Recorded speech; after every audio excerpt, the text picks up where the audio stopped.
Trump just signed a major trade deal with India, and most of you have no idea how big this really is. So first, what actually happened? The United States and India reached a new trade agreement to reduce tensions and avoid a tariff war. Earlier, the US was planning very high tariffs on Indian goods, which would have hurt Indian exports badly. But now, instead of fighting, both countries chose negotiation. Let's start with the US side. The US reduced tariffs on Indian goods to around 18%.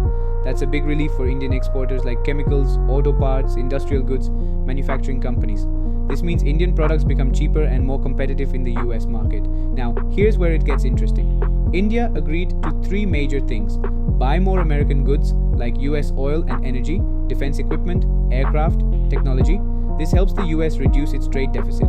Then, reduce trade barriers for US companies. India will slowly lower import restrictions and regulations on some US products. That means easier entry for American businesses into India.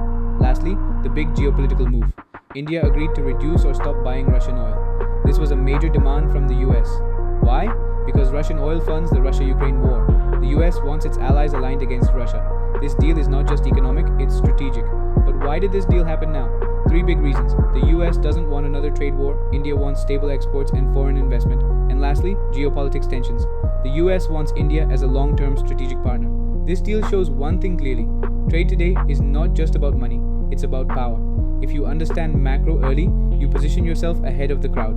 Follow for simple explanations of global money, markets, and geopolitics.